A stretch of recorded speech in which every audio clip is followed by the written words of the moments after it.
नमस्कार, आप देख रहे हैं एफएम न्यूज। मैं हूं आपके साथ वैष्णो सोनी। चलिए रुक करते हैं खबरों की ओर। तो इस वक्त खबरों में सबसे बड़ी खबर सामने आ रही है यूपी से, जहां पर बीजेपी प्रदेश अध्यक्ष का आधिकारिक ऐलान हो चुका है। पंकज चौधरी यूपी बीजेपी अध्यक्ष की कमान संभालेंगे। सीएम योगी आदित्यनाथ कार्यक्रम में मौजूद रहे हैं।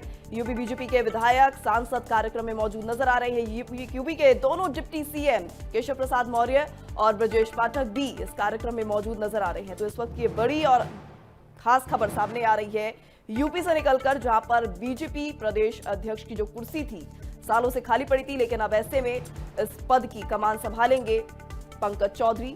लखनऊ के लोहिया यूनिवर्सिटी में भव्य कार्यक्रम आयोजित किया गया है। पीयूष गोयल ने अपने संबोधन में सर्वसम्मति से नाम का ऐलान किया है पंकज चौधरी का। निर्विरोध चुने गए हैं पंकज चौधरी। और यहां पर देखा जा रहा है, ये तस्वीरें आप देख सकते हैं, ये इस वक्त की बड़ी महत्वपूर्ण खबर सामने आ रही है यूपी से, जहां पर ये तस्वीरें सामने आ रही हैं कि किस तरीके से राज्य वित्त मंत्री पंकज चौधरी अब उत्तर प्रदेश में बीजेपी अध्यक्ष पद की कमान।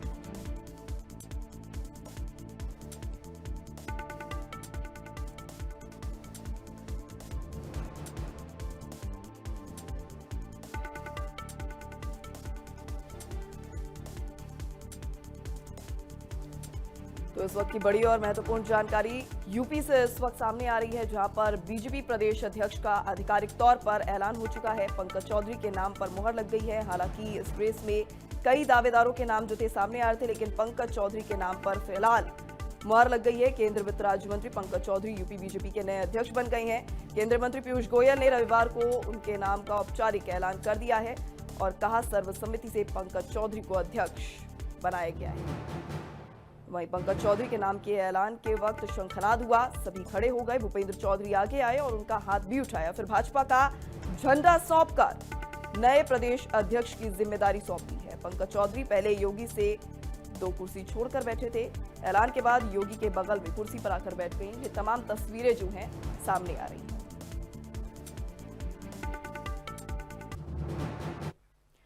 इसी पर ही चर्चा करेंगे, बात करेंगे और इसी के लिए हमारे साथ मौजूद है हमारे पैनल पर गेस्ट।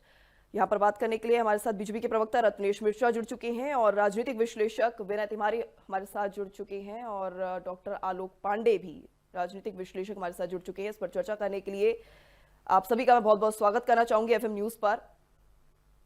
और सबसे पहला सवाल रत्नेश जी आपसे लेना चाहूंगी कि यहाँ पर पंकज चौधरी के नाम पर मुहर लग गई है, किस तरीके से इसे देखा जा रहा है? क्योंकि कुर्मी समुदाय से आते हैं, लंबा राजनीतिक अनुभव है, किस तरीके से आप देख रहे हैं, क्या कहेंगे? वैष्णव जी, आपको, सभी साथी पैनलिस्टों को और देश की जनता को मेरी तरफ से जय श्री राम। देखिए वैष्णव जी, एक बात बड़ी स्पष्ट है, भारतीय जनता पार्टी हुआ एकमात्र दल है जो सभी वर्गों, समुदाय और सभी धर्मों को एक साथ लेकर राजनीति में चलती है और सभी का प्रतिनिधित्व राजनीतिक रूप से संगठन में और सरकार में सुनिश्चित हो, इसको लेकर काम करती है। और उसी के क्रम में आज माननीय वित्त राज्य मंत्री और महाराजगंज से 7 बार के सांसद आदरणीय श्री पंकज चौधरी जी को प्रदेश अध्यक्ष नियुक्त किया गया है। जो हमारी प्रदेश प्रांतीय परिषद के सदस्य थे, उन्होंने उनको चुना और उसके निर्वाचन के तौर पे, क्योंकि वो एकमात्र ऐसे व्यक्ति थे जिन्होंने नामांकन किया था, तो वो निर्विरोध निर्वाचन जो हुआ उसकी आज घोषणा कर दी गई। अभी कुछ देर पहले ही माननीय केंद्रीय मंत्री पीयूष गोयल जी ने उनको प्रदेश अध्यक्ष के रूप में निर्वाचित होने के परिणाम की घोषणा की है।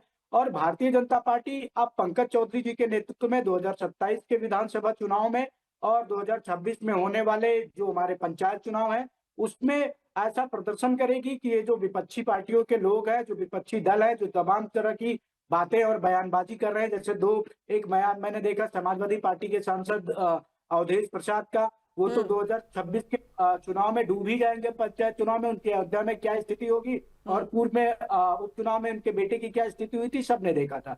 और जो अभी कांग्रेस के किसी नेता ने कहा कि रत्नेश जी, लोकसभा चुनाव में बीजेपी की क्या स्थिति थी, ये भी सबने देखा था कि किस तरीके से बीजेपी यहां पर कंपैरेटिवली सपा की सिर्फ 33 सीटों पर सिमट कर रह गई थी। 37 सीटें जो है यहाँ पर सपा को मिली थी। ऐसे में अब कुर्मी समुदाय को साधने का जो प्रयास यहाँ पर पंकज चौधरी को लेकर किया जा रहा है, क्या लगता है कितनी सफल यहाँ पर बीजेपी हो पाएगी? देखिए वैष्णव जी, एक चीज तो बड़ी मैं स्पष्ट कर दूं कि जो लोग कहते हैं कि उत्तर प्रदेश में 2024 के चुनाव में भारतीय जनता पार्टी को समाजवादी पार्टी ने हरा, एक चीज बताइए, अगर हम हार गए थे तो क्या प्रधानमंत्री समाजवादी पार्टी का बन गया? क्या नेता प्रतिपक्ष समाजवादी पार्टी का बन गया? क्या समाजवादी पार्टी को विपक्षी दल का सबसे बड़ी पार्टी होने का तमगा मिल गया? क्या उसको लोकसभा में रिप्रेजेंटेशन नहीं मिला? कुछ नहीं मिला, जीरो। 2014 में भी वो विपक्ष में थे, 2019 में भी थे और 24 में भी थे। पर रत्नेश जी, ये बूंद बात बूंद से बड़ी सागर बनता समझने है। अगर वाली आप इसी तरीके से नहीं, फॉर ग्रांटेड ये लेने लग बात गए जी, मैडम, नहीं मैडम ये रत्नेश बात जी, यहाँ समझने पर आप वाली जो है। बात कह रहे हैं कि मैडम ये बात प्रधानमंत्री समझने वाली है। सुनिए जी, तो हम तब मान लेते कि उत्तर प्रदेश में और समाजवादी पार्टी ने में इतनी बुरी तरह हरा दिया जब अखिलेश यादव प्रधानमंत्री बन जाते, जब राम गोपाल यादव रक्षा मंत्री बन जाते, जब शिवपाल यादव गृह मंत्री बन जाते, जब आदित्य यादव विदेश मंत्री बन जाते। क्योंकि अगर इनकी सरकारें आती हैं तो मंत्रिमंडल का स्वरूप कुछ ऐसा ही होता है, चाचा दादा मामा फूफा मौसा नाती पोता सब एडजस्ट हो जाते हैं। हमने 2012 से 17 तक देखा उन प्रकार की सरकारों को, तो कुछ भी नहीं बदला है। तो पहले तो ये लोग इस मुगालते में जीना बंद कर दें कि इन्होंने 2024 में हमें हरा दिया था। अरे भाई, आपको लीडर ऑफ पर अपोजिशन का भी आंकड़े तो पद नहीं रत्नेश मिला, जी वो यही भी बयां कर कांग्रेस रहे जीत हैं। गई, वो भी कांग्रेस मार ले गई, वो भी कांग्रेस के खाते में चला गया। आपको न्यूनतम 10% सीटें चाहिए नेता प्रतिपक्ष का पद पाने के लिए लोकसभा में, उतनी सीटें भी समाजवादी पार्टी के पास नहीं चलिए कि नेता प्रतिपक्ष का भी पद मिल जाए। तो और ठीक, हमारे पास कितनी? 240, 240, 37 और 240। नहीं पर बस में बात कोई अभी यूपी की हो रही है, कंपेरिजन यूपी होता की है? हो रही है यहाँ पर अब आ जाता है जी। यूपी में, अब आ जाते चलिए हैं, ठीक है, अब आ जाते हैं। आलोक जी का भी रुख ठीक। कर लेते हैं। राजनीतिक विश्लेषक हमारे साथ जुड़े हुए हैं आलोक जी। आलोक जी, आपसे जानना चाहूंगी यहाँ पर कि देखिए, कुर्मी समुदाय को साधने का प्रयास पंकज चौधरी को लेकर यहाँ पर किया जा रहा है। क्या लगता है कितना असर इसका यूपी के 2027 के चुनाव पर पड़ सकता है, और किस तरह की यहाँ पर बीजेपी के जो मंसूबे हैं नजर आ रहे हैं, स्ट्रेटेजी किस तरह की नजर आ रही है? वैष्णो सोनी जी, पहले तो हमारे रत्नेश भाई हमारे छोटे भाई हैं, उनकी उत्तर प्रदेश की जीत की गणित की बधाई। उत्तर प्रदेश में लोकसभा में भारतीय जनता पार्टी जीत गई थी, इसके लिए बहुत बहुत बधाई। दूसरे नंबर की पार्टी थी उत्तर प्रदेश में, फिर भी वो कह रहे हैं हम जीत गए थे उत्तर प्रदेश में, क्योंकि समाजवादी पार्टी का विपक्ष नहीं बना, क्योंकि समाजवादी पार्टी को नहीं मिला, इसलिए हम जीत गए। तो रत्नेश भाई, आप कैसी आप जीत की बधाई? आप 240 आ गए 303 से घट के, और आप फिर भी कह रहे हैं आप जीत गए। ठीक है, आप सरकार बना लिए, लेकिन पूर्ण बहुमत की सरकार आपकी खो गई। 303 से आप 240 पे आ गए। देश की जनता ने एक सीमित दंड दिया आपको, सीमित दंड, क्योंकि भारतीय जनता पार्टी का जो एरोगेंस था वो चरम अवस्था पर था। वो कहते थे उनके नेता कि हमको वोट नहीं दोगे तो किसको वोट दोगे? देश की जनता ने कहा कि इसको वोट देंगे, और समाजवादी पार्टी देश की तीसरी सबसे बड़ी लोकसभा में पार्टी बन गई। ये देश की जनता ने किया। इसलिए आप इस तरह से अपनी उत्तर प्रदेश की खींच को, उस हार को इस तरह से न बताएं कि हमने 240 जीत लिया। समाजवादी पार्टी से आप तुलना करोगे, आप राष्ट्रीय पार्टी हो, और आपने 100 साल तक आरएसएस ने आपके लिए बैकग्राउंड तैयार की, तब आप इस जगह पर पहुंचे हैं। बहुत लोगों की कुर्बानियां हैं आपको वहां तक पहुंचाने में। इसलिए इस तरह की बात न करो। उत्तर प्रदेश वाकई आप हारे थे लोकसभा चुनाव में और दूसरे नंबर की पार्टी बने थे। अब दूसरी बात आती है प्रदेश अध्यक्ष के चुनाव। तो प्रदेश अध्यक्ष भारतीय जनता पार्टी, आप देखिए बहुत दिनों बाद तो प्रदेश अध्यक्ष लेके आ पाए, काफी लंबा समय लगा। राष्ट्रीय अध्यक्ष तो अभी भी इनका नहीं आया है, और प्रदेश अध्यक्ष वो लाए हैं जो दिल्ली का करीबी है। योगी आदित्यनाथ जी की फोटो दिखा दे एक बार रत्नेश भाई, अगर 2-4 दिन पहले की फोटो दिखाएं कि कब ये दोनों लोग एक साथ थे, कभी मिले भी थे दोनों। जो इस समय के अध्यक्ष हैं और जो योगी आदित्यनाथ जी मुख्यमंत्री हैं, इनकी 2-4 महीने पहले की, 1-2 साल पहले की कोई कॉमन प्रोग्राम में मुझे नहीं लगता। मैं तो सर्च करता रहा कि फोटो मिल जाए। तो आजकल तो डिजिटल मीडिया का जमाना है, वो मिल जाना चाहिए था। चलिए जवाब ले लेते हैं, जवाब ले। रत्नेश जी क्या कहेंगे इस पर? फोटो को लेकर सवाल उठ रहे हैं, अभी तक तो सीटों की इक्वेशन पर सवाल उठ रहे थे, अब फोटो को लेकर सवाल उठ रहे हैं, कुछ कहेंगे? मैडम, विपक्षी दल और विपक्षी दल का समर्थन कराने वाले जो हमारे पॉलिटिकल एनालिस्ट हैं इस देश में, वो सब फोटो के पीछे भागते हैं। भारतीय जनता पार्टी के कार्यकर्ता फोटो के पीछे नहीं भागते, वो ग्राउंड पे काम करने की बात करते हैं, और काम करते हैं उनका रिकॉग्निशन। मैं आपके बीच में नहीं बोला था। आप बड़े हैं, सम्मान मैंने आपको सुना, सम्मान मैंने आपको सुना था। आपने कहा मैं आपका छोटा भाई हूं, तो छोटे भाई का भी जवाब थोड़ा तीखा हो सकता है, थोड़ा हमलावर वाली भाषा में हो सकता है, लेकिन जवाब बड़ा संतुलित और बड़ा सटीक मिलेगा। तो थोड़ा सा सुनिए, बड़प्पन दिखाइए, थोड़ा सा बड़प्पन। आशा करता हूँ थोड़ा सा बड़प्पन दिखेगा, बीच में नहीं टोकेंगे। अभी जो आलोक पांडे जी ने कहा कि फोटो नहीं मिल रही, तो देखिए फोटो वोटो ढूंढना ये विपक्ष के लोगों का काम है। विपक्षी विचारधारा को समर्थन देने वाले पत्रकारों का, राजनीतिक विश्लेषकों का काम है। भारतीय जनता पार्टी का कार्यकर्ता जो है वो कभी फोटो को नहीं पीछे नहीं भागता। आप नरेंद्र मोदी जी के साथ मेरी फोटो नहीं है, कल को मान लीजिए भारतीय जनता पार्टी मुझे राष्ट्रीय अध्यक्ष बना दे तो ये कहेंगे कि ये तो योगी जी के करीब है, इनकी तो नरेंद्र मोदी जी के साथ फोटो ही नहीं है। तो क्या मैं मतलब मेरी फोटो ना होना क्या मतलब मैं केंद्रीय नेतृत्व का करीबी नहीं, मैं पार्टी का कार्यकर्ता नहीं हूं ना? ये तो कोई सवाल हुआ नहीं, ये तो कोई मतलब ये एकदम से ऐसा तथ्य है जिसका कोई रेलेवेंस ही नहीं बनती है। हो सकता है कि उनकी योगी जी के साथ फोटो ना हो, लेकिन हमारा शीर्ष नेतृत्व है और हमारा प्रदेश नेतृत्व शीर्ष नेतृत्व के संपर्क में रहकर ही काम करता है। यहाँ ऐसा नहीं है कि कहीं एक कैसे आ गया बस काम कर देना है। सबसे बड़ी बौखलाहट समाजवादी पार्टी और कांग्रेस पार्टी और उनके समर्थक जो तथाकथित पत्रकार हैं, जो उनकी विचारधारा के जो लोग हैं, उनको यही दिक्कत है कि समाजवादी पार्टी का जो पीडीए का फर्जी जो पीडीए चल रहा था उसको पंकज चौधरी जी को उतारकर हमने बहुत बड़ी चुनौती दी है। आज भी अभी मैं पूछ लूं कि पीडीए में जिसकी बात करते हैं समाजवादी पार्टी के लोग, और अभी अवधेश प्रसाद जी के बयान को जब मैं सुन रहा था तो मुझे हंसी आ रही थी वैष्णो जी। मैं तो बस इतना जानना चाहता हूं कि अखिलेश यादव जी किसी कुर्मी को अपनी पार्टी का राष्ट्रीय अध्यक्ष कब बनाए? अखिलेश यादव जी किसी कुर्मी को अपनी पार्टी से मुख्यमंत्री का कैंडिडेट कब बनाएंगे? अखिलेश यादव जी किसी कुर्मी को अपनी पार्टी से नेता प्रतिपक्ष कब बनाएंगे? अखिलेश यादव जी किसी कुर्मी को अपनी पार्टी से क्या कहते हैं राष्ट्रीय महासचिव कब बनाएंगे? प्रधान महासचिव प्रदेश कब बनाएंगे? रत्नेश जी, इससे मतलब ये बात तो स्पष्ट हो रही है कि इस बार बीजेपी जो है वो फुल मूड में है कि सिर्फ कुर्मी समुदाय को साधने का प्रयास यहाँ पर किया जाएगा, क्योंकि यहाँ पर देखा गया था लोकसभा में तो पीडीए को साधने का प्रयास सपा की ओर से किया गया था। तो इसका मतलब इस बार जो गैर यादव है, ओबीसी है या यूं कहीं कि कुर्मी है, उनको साधने का प्रयास बीजेपी की ओर से किया जा रहा है। इस वजह से पंकज चौधरी को यहाँ पर अध्यक्ष पद की कुर्सी मिली है। ये सवाल मुझसे है वैष्णो जी? जी बिल्कुल आपसे ही सवाल है ये। हाँ नहीं, आपने सही सवाल उठाया। आप मुझे एक चीज बताइए, अखिलेश यादव जी जिस पीडीए की बात करते हैं उस पीडीए का फुल फॉर्म जो लोग बताते हैं पिछड़ा, दलित और अल्पसंख्यक। अब पिछड़े में तो पूरा का पूरा परिवार आ गया अखिलेश यादव जी का, ठीक। उसके बाद दलित का तो कुछ पता नहीं। अच्छा, एक बहुत बड़ी बात, अखिलेश यादव जी तो लोकसभा चले गए, उनकी पत्नी भी लोकसभा चली गई, उनके चाचा का लड़का भी लोकसभा चला गया।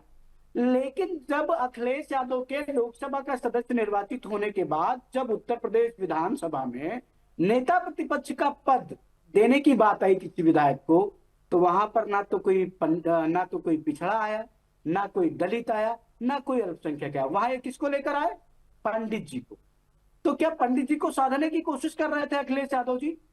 क्या उनकी पार्टी के जो नेता लौटन राम निषाद जैसे लोग जो ब्राह्मणों को खुल खुल कर गाली देते हैं, उनकी पार्टी के रामजी लाल सुमन जो क्षत्रियों और ब्राह्मणों पर अभद्र टिप्पणियां करते हैं, उन जैसे लोगों का काउंटर लेके आए थे क्या वो माता प्रसाद पांडे जी को, जो उन्होंने उनको नेता प्रतिपक्ष बना दिया? ये पार्टी के नीतिगत डिसीजन होते हैं। अब जिसको जो लगता है वो लगता रहे वैष्णो जी, उससे हमें कोई फर्क नहीं पड़ता। लेकिन हम इस बात के लिए आश्वस्त हैं कि माननीय पंकज चौधरी जी को संगठन में कार्य करने का और सरकार में कार्य करने का एक अच्छा खासा अनुभव है, और उस अनुभव को साधते हुए हम जैसे जो युवा और तेज तर्रार कार्यकर्ता हैं भारतीय जनता पार्टी के, वो माननीय पंकज चौधरी जी के नेतृत्व में 2027 में एक बार फिर भारतीय जनता पार्टी की पूर्ण बहुमत की उत्तर प्रदेश में सरकार बनाएंगे। और ये चुनाव बड़ा निर्णायक होगा वैष्णो जी, देखने वाली बात होगी रत्नेश जी कि ये चुनाव कितना निर्णायक साबित होता है, कितनी सीटों पर यहाँ पर बीजेपी आती है। बहरहाल इस पर मैं आलोक जी आपसे भी जानना चाहूंगी कि यहाँ पर देखिए पीढ़ी का जिक्र हो गया, गैर यादव का जिक्र हो गया, कुर्मी समुदाय का जिक्र हो गया। ऐसे में देखा गया था कि पीडीए का फायदा जो है लोकसभा में देखिए चुनाव में सपा को हुआ था। बीजेपी के कंपैरेटिवली 38 सीटों पर 37-38 सीटों पर यहाँ पर सपा जो है जीतती नजर आई थी।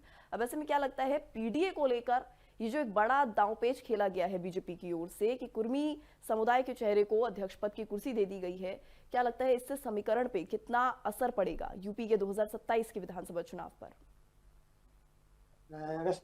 जी आपकी जो प्रश्न है उसका तो उत्तर हम देंगे ही। मुझे नहीं पता था कि भारतीय जनता पार्टी वाले भी कोई अगर एनालिस्ट उन पर प्रश्न उठाए तो विचारधारा पर प्रश्न आ जाते हैं। हम लोगों की कोई विचारधारा नहीं होती मिश्रा जी, हमारा काम है आपका नाम ही नहीं लिया निर्णयों पर। आप सर आप सुनिए, आपका नाम ही नहीं मैं लिया, बोल रहा हूँ आप चुप रहिए। आपके बोलने में चुप था ना, हमने आपका नाम ही नहीं लिया। धैर्य रखिए, आप धैर्य रखिए, धैर्य रखिए। शुरुआत में तो आप ही बोले थे उतना तो लौटाना पड़ेगा ना। अब आप ध्यान रखिए ना, बोले थे उतना तो लौटाना रत्नेश जी पड़ेगा। जवाब ले लीजिए, जवाब ले लीजिए रत्नेश जी। उतना तो लौटाना पड़ेगा ना। जब आप बोले तो मैं कुछ ना बोलूं, और मैं बोलूं तो तुम भी बोलो। ये कैसी तानाशाही आपकी? सुधार नहीं रखना चाहिए। नहीं, ये तानाशाही नहीं चलेगी। आप सत्ता में तो मुझे बोलने नहीं देंगे। आप ये अरे कह रहे मैंने हैं? कब कहा कि मत बोलिए? नहीं तो मैं आप चुप रहिए। आप मेरे बीच में शुरुआत में बोला था ना। रत्नेश जी, अरे भाई, देखिए जितना जवाब आपने ले बोला लीजिए था, आलोक जी मैंने की भी। बोल दिया। बिल्कुल, मैं कुछ भी बाकी नहीं छोड़ता, योगी जी का शिष्य हूँ, कुछ भी बाकी नहीं छोड़ता। अब आपको सुनूंगा। किसी के भी शिष्य हो, योगी जी को सल्टाने के लिए तो लेके आओ पंकज चौधरी को, और आप कह रहे हो कि जो योगी जी का शिष्य हूं मैं। कौन कह रहा है? पंकज चौधरी क्यों आए ये हैं? ये तो ये राजनीतिक पंकज गलियारे चौधरी जी में ने सुनते आपको हैं। फोन करके बीच में बताया नहीं क्या? सर, बीच नहीं, में ये नहीं सर, पंकज चौधरी जी ने बीच आपको में फोन नहीं। करके बताया क्या? हाँ ये मोदी जी बिल्कुल, ने मुझे आपको फोन फोन करके करके बताया। बताया क्या? ये अमित शाह जी ने आपको फोन करके बताया भाई क्या? इनका भाई म्यूट कराइए भाई। अरे भाई म्यूट क्या करो? आप व्यक्तिगत तो व्यक्तिगत सवाल टिप्पणी ना बोला। करें। रत्नेश जी, देखिए जवाब ले लीजिए, आलोक जी की भी एक बार प्रतिक्रिया जान लेते हैं क्योंकि राजनीतिक विश्लेषक हैं तो जी बिल्कुल। निपटाने के आलोक लिए जी पंकज बताइए। चौधरी को ला, इनको किसने बताया? ये इनको किसने बताया? इसका मुझे सोर्स क्या अभिव्यक्ति है? ये आजादी किस है, नहीं, मैं ये बोल किस सकता हूँ, किस आप बोलने से अथॉन्टिक बंद सोर्स करेंगे के मुझे। आधार पर करा? मुझे वो सोर्स अरे कोड भाई करिए म्यूट जिसने कराइए आपको मैडम ये इनको। सूचना दी। जिसने आपको ये सूचना दी वो सोर्स कोड करिए, या अपने मन से कुछ भी आप ये मेरा फंडामेंटल राइट, हम सोर्स कोड नहीं कर सकते। अरे भैया, ऐसा आपका समझ में आपको? फंडामेंटल राइट है तो आप कुछ भी बोल दोगे। हाँ बिल्कुल, मेरी अभिव्यक्ति आजादी है मतलब प्रभु। आरोप लगाना कब से फंडामेंटल राइट हो गया? भैया भैया 12 से 35 तक तो मैंने कहीं अरे नहीं पढ़ा आप कि आरोप लगा आरोप के लगाना सत्ता में कोई आए अधिकार इतने है। साल से। नहीं, मैंने तो आप अनुच्छेद आरोप 12 लगा से के 35 सत्ता तक में किसी आए हैं। आर्टिकल में नहीं पढ़ा आलोक कि जी, आरोप देखिए लगाना सवाल कोई सीधा अधिकार सीधा है। था कि क्या पीडीए का जो फॉर्मूला है उसको यहाँ पर इस बार जो बीजेपी ने स्ट्रेटेजी अपनाई है उसको वो टक्कर दे पाएगा या नहीं दे पाएगा? यूपी के 2027 के विधानसभा चुनाव में क्या कुछ रणनीतिक समीकरणों को साधने का प्रयास किया जा रहा है? सीधा सवाल था, इसका मैं जवाब आपसे लेना चाहूंगी बस। देखिए मेरा ये मानना है कि भारतीय जनता पार्टी को कुर्मियों ने वोट नहीं दिया, उन्होंने जात के आधार पर वोट दिया, और अखिलेश यादव ने कुर्मी जात के वोट कैंडिडेट उतारे और कुर्मियों ने खूब खुल के वोट दिया, एंटी बीजेपी खुलेआम दिया। तो अब भारतीय जनता पार्टी को लग रहा है कि कुर्मियों को साधा जाए, क्योंकि कुर्मी नहीं वोट देगा तो अगले चुनाव में उनको नुकसान होगा। लेकिन समस्या ये है कि कुर्मी है कितने परसेंट उत्तर प्रदेश में? अगर कुर्मियों को साधोगे तो दूसरी जात नाराज होगी। ऐसा तो नहीं है कि कुर्मियों के वोट के अकेले भारतीय जनता पार्टी सत्ता में आ जाएगी। समस्या ये है कि दिल्ली और लखनऊ के बीच में जो राजनीतिक रास्ता कसी चल रही, ये दिखाई देता है साफ आंखों से कि दिल्ली और लखनऊ के बीच में समन्वय की कमी है। अब सत्ताधारी दल का प्रवक्ता स्वीकार करेगा तो प्रवक्ता नहीं रहेगा। मैं तो प्रवक्ता हूं नहीं, तो मैं वो बताऊंगा जो साफ दिखाई देता है कि लखनऊ और दिल्ली में समन्वय की कमी दिखती है। उस समन्वय में कम से कम क्या मुख्यमंत्री की इच्छा के अनुरूप भी कोई व्यक्ति लगाया गया है या दिल्ली से थोपा गया है? प्रथम दृष्टया यह लगता है कि दिल्ली की पसंद है, दिल्ली की फरमाइश पर है, तो क्या वो योगी आदित्यनाथ जी के साथ समन्वय बना पाएंगे? ये प्रश्न है। अगर वो समन्वय बनाते हैं, योगी जी को निपटाने की कोशिश नहीं होगी 2027 में, क्योंकि रत्नेश भाई ने भी कहा कि क्या कोई कुर्मी मुख्यमंत्री बन सकता है, ये छट गया इनके मुंह से। इसका मतलब क्या 2027 में उत्तर प्रदेश को कुर्मी मुख्यमंत्री मिलने जा रहा है? योगी जी को मुख्यमंत्री नहीं बनाएंगे? ऐसे ही चीजों से तो छट की चीजें बाहर निकल के आती है। कुर्मी मुख्यमंत्री तो है नहीं भारत में कहीं, बीजेपी का कोई कुर्मी मुख्यमंत्री अभी रनिंग में नहीं है। तो इसका मतलब ये है कि कुर्मी मुख्यमंत्री की उम्मीदवारी अब भारतीय जनता पार्टी दे रही है कि 2027 में बकौल रत्नेश मिश्रा, हम सोच कर रहे हैं, बकौल रत्नेश मिश्रा उन्होंने कहा कि हम कुर्मी मुख्यमंत्री दे सकते हैं। तो इसका मतलब ये है कि 2027 में कुर्मी मुख्यमंत्री उत्तर प्रदेश को मिल सकता है। चलिए बिल्कुल रत्नेश जी आपसे जवाब पूरी डिबेट को रिवाइंड नहीं, पहला जवाब तो है कि पूरी डिबेट को रिवाइंड करा दीजिए। मैंने जो पूछा कि क्या समाजवादी पार्टी से कोई कुर्मी मुख्यमंत्री हो सकता है, मेरा सवाल ये था। अब अपनी बात को मेरे मुंह में डालकर बोलने का जो असफल प्रयास आलोक पांडे जी ने किया, वो चाटुकारिता अखिलेश यादव जी तक पहुंचेगी नहीं पहुंचेगी मैं नहीं जानता, लेकिन इसका कोई नहीं। इन्होंने सोर्स कोट किया, मेरा नाम लिया, सोर्स कोट किया। तो मैं ये भी तो कह रहा हूं कि आपको एक सोर्स और देता हूं कि अखिलेश यादव की समाजवादी पार्टी 2027 में आरजेडी की तरह 30 सीटों के भीतर सिमट जाए।